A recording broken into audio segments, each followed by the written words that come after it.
दक्ष प्रजापति ने महादेव को भी श्राप दिया था कि उन्हें कहीं भी यज्ञ में आहुति नहीं मिलेगी। ऐसे ही दक्ष प्रजापति ने एक बार अपने रोहिणी की पुत्री के पति चंद्र देवता को भी श्राप दिया। सौनक आदि ऋषियों ने पूछा, गुरुदेव, दक्ष प्रजापति ने अपनी पुत्री के पति को श्राप क्यों दिया?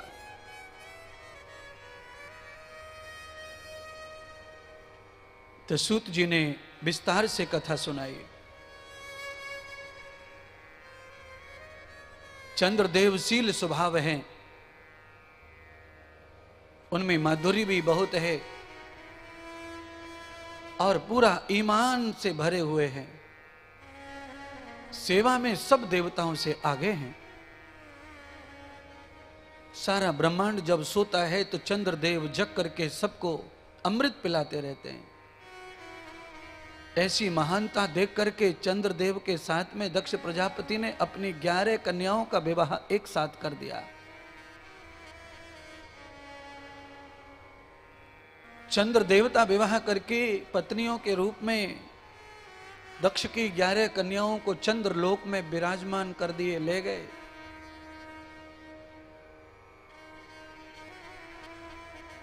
चंद्र देवता से भूल हो गई कि उन्होंने रोहिणी नाम की उनकी ज्येष्ठ कन्या को गृहस्थ के लिए स्वीकार कर लिया और बाकी 10 कन्याओं को पत्नी तो माना पर उनको गृहस्थ के लिए स्वीकार नहीं किया। केवल रोहिणी के साथ में ही वो अपना जीवन व्यतीत करते। अच्छे घर की कन्या होने के कारण पति का दोष उन्होंने अपने माता पिता को महीनों नहीं बताया। बहुत सारी कन्याएं ऐसी हैं जिनको ये पता चल जाता है कि मेरे पति में ये दोष है, ये खोट है, पर अच्छे संस्कार होने के कारण वो अपने पीहर में माता पिता को नहीं बताते। और मुझे लगता है सब कन्याओं को इतना धैर्य तो रखना ही चाहिए। आज कुछ गलत देखा और आज ही फट बता दिया, ये ठीक नहीं है। इससे केवल तुम्हारा नुकसान होगा। जल्दी माता पिता न जाने कौन सा रिएक्शन लेंगे तुम्हारी बात का, वो क्या निर्णय लेंगे कोई नहीं समझता है उस समय। और हो सकता है माता पिता का निर्णय गलत हो जाए और तुम्हारी जिंदगी में विष घुल जाए, क्योंकि माता पिता भी कोई दूध के धुले नहीं है जिनको बताकर तुम ये दिखाना चाहती हो कि हमारे मदद करने वाले सिर्फ माता पिता हैं। आपके माता पिता जरूर हैं वो, पर माता पिता एक बच्चे के लिए माता पिता हैं, पर उनमें दोष नहीं है, ये ऐसा संभव नहीं है। इसलिए किसी भी बात को कुछ समय तक अपने पास ही रखना चाहिए। भगवान शिव जी उपदेश करते हैं, समय आने पर ही सती को बताया था कि तुम्हारे पिता का और मेरा झगड़ा हुआ है। वर्षों वर्षों नहीं बताया, अकारण ही सती के मन में पिता के लिए खोट पैदा ना हो जाए।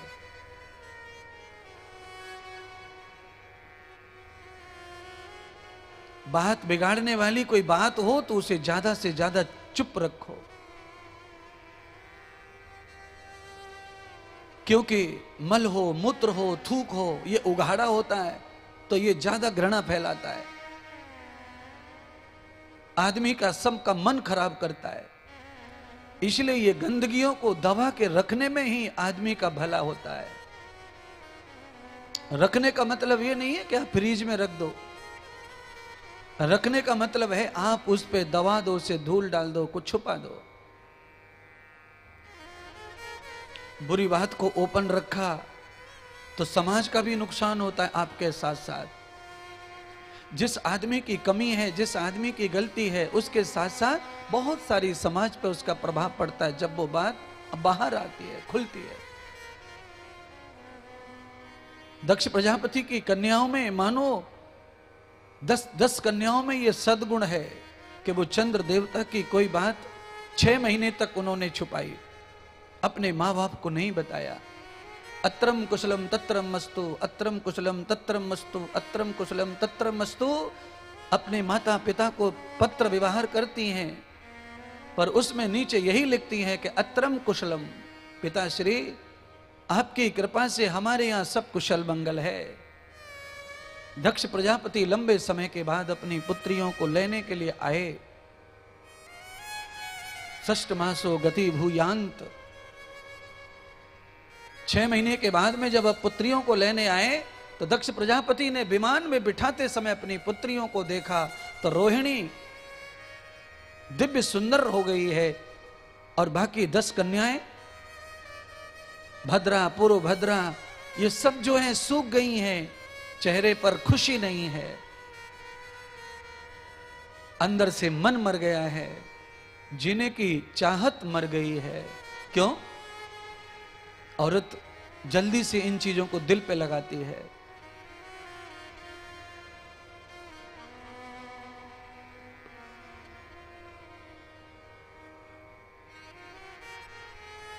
दक्ष प्रजापति ने पूछा पर पुत्रियों ने नहीं बताया, क्योंकि वो दक्ष प्रजापति का स्वभाव जानती थी। पिताजी को बताएंगे तो पिताजी को ये बात अच्छी लगने वाली नहीं है। पिताजी न जाने क्या करेंगे चंद्र देवता का। स्वयं जीजाश्री यानी महादेव को नहीं छोड़ा था पिताजी ने, और महादेव के आगे तो चंद्रदेव बहुत ही अल्प हैं शक्ति में, न जाने पिताश्री क्या कह देंगे। इसीलिए चुप रहीं, सब कुशल है। झगड़े को, क्रोध को कैसे रोका जा सकता है, उसका एक ही ये प्रोग्राम है कि आप जल्दी से उत्तर मत दीजिए, जल्दी से बताने के लिए मत बैठ जाइए। घर पहुंच गई, माता ने अर्घ दिया, पुत्रियों का सम्मान किया, स्वागत किया, आरती उतारी, घर से विदा किया लक्ष्मियों को, कन्याओं को। तब से वापस 6 महीने बाद आई हैं, सब गले मिले। पुत्रियां रोने लगी माता से चिपक कर, केवल रोहिणी नहीं रो रही थी। क्यों? आप पूरा का पूरा कथा समझ लो। 10 बेटियां रो रही हैं गले लगकर, रोहिणी नहीं रोई। कारण है क्योंकि रोहिणी को मायके से ज्यादा सुख चंद्र देवता के पास था। रोहिणी की छोटी बहनों को मायके में जो सुख था उसका एक हिस्सा भी चंद्र देवता ने नहीं दिया। इसीलिए मां से मिलकर आंसू बहने लगे, रोने लगे।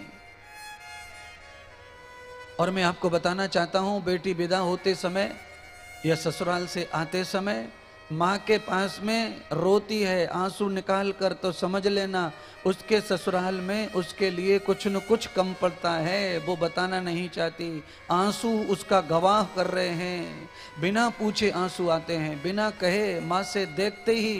क्योंकि अधिकांश माताओं से ही कन्याएं अपने दिल का राज बताती हैं, पिता से काफी छुपाती हैं।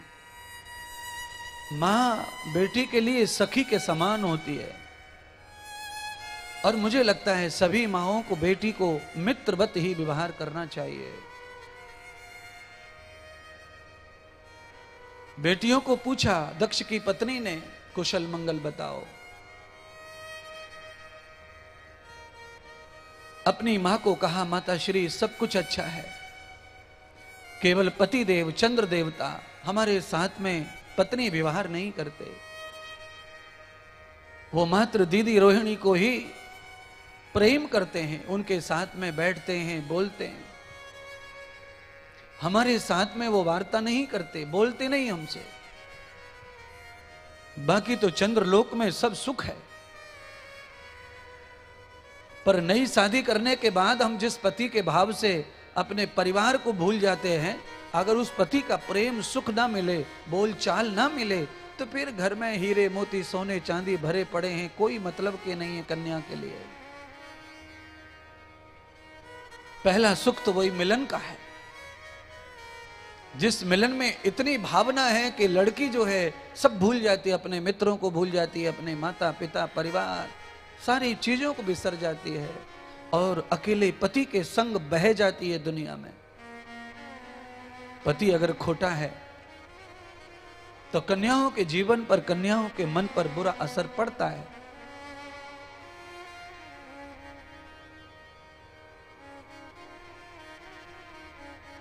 दक्षपति अपनी पत्नी के साथ में बैठे और पत्नी ने अपने स्वामी दक्ष को बताया कि आपने चंद्र देवता की भलाई देख करके कन्यादान किया 11 कन्याओं का, पर बड़ी गलती कर दी। हमारी 10 बेटी बहुत दुखी हैं, केवल रोहिणी सुखी है। चंद्र देवता इनके साथ में भेद जीवन जी रहे हैं, मात्र वो रोहिणी को चाहते हैं। 6 महीने से 10 बेटियों में से एक के भी महल में चंद्र देवता नहीं आए हैं, इसीलिए देखो इनका क्या हाल हो गया है। दक्ष प्रजापति ने तत्काल चंद्र देवता को हाजिर किया, बुलाया। महात्मा सूत कहते हैं, सौनक आदि 28 ऋजो, दक्ष प्रजापति ने पहले काम किया रिश्तेदारी को निभाने का।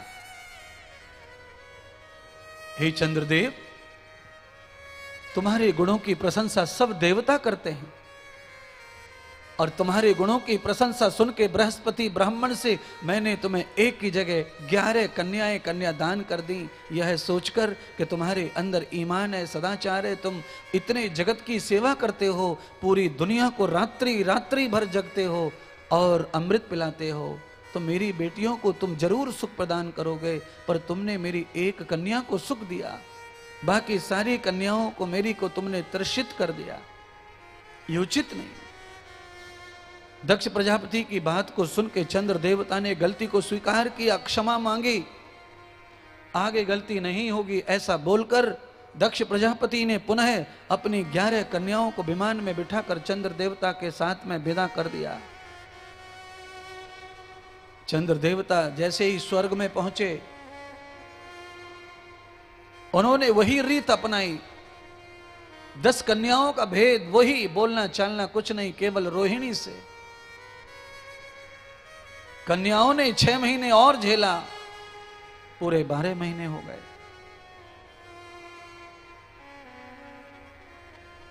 इस बार कन्याओं को पच नहीं रहा दुख, 1 बरस पूरा निकाल दिया।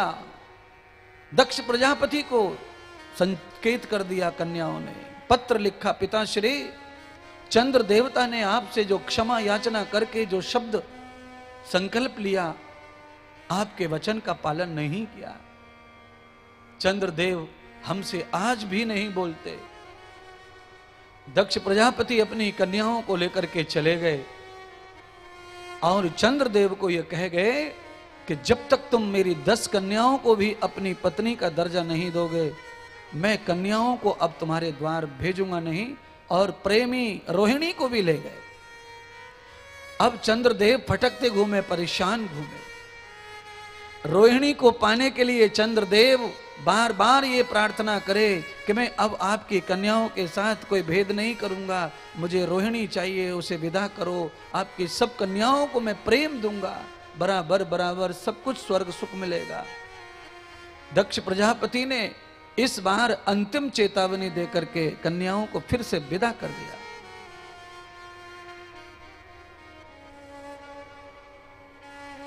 चंद्र देवता सुधरे नहीं, तीसरी बार भी दक्ष प्रजापति को मैसेज दे दिया कन्याओं ने। दक्ष प्रजापति आए और चंद्रलोक में अपनी कन्याओं को विमान में बिठाया और दक्ष प्रजापति ने चंद्र देवता को क्रोध में आकर के श्राप दे दिया, ए मूर्ख, मैंने तुझे 2 बार क्षमा किया, मेरी पुत्रियों के कष्ट को तूने कभी सुख में नहीं बदला, उनकी चिंता को कभी हरण नहीं किया, सारे जगत की रात भर सेवा करते हो, मेरी पुत्रियों को कभी भी तुमने दिन में भी 2 शब्द प्रेम के नहीं बोले, इसलिए हे चंद्रदेव मैं तुम्हें श्राप देता हूं, मेरी पुत्रियों के लिए तुम्हारा शरीर मन और तन कार्य नहीं कर रहा है, प्रेम अनुकूल नहीं है, तो ये तुम्हारा शरीर रोहिणी के योग्य भी नहीं रहेगा, तुम्हें श्राप से अक्षित रोग हो जाए। दक्ष प्रजापति के श्राप से चंद्र देवता को अक्षय रोग प्रकट हो गया।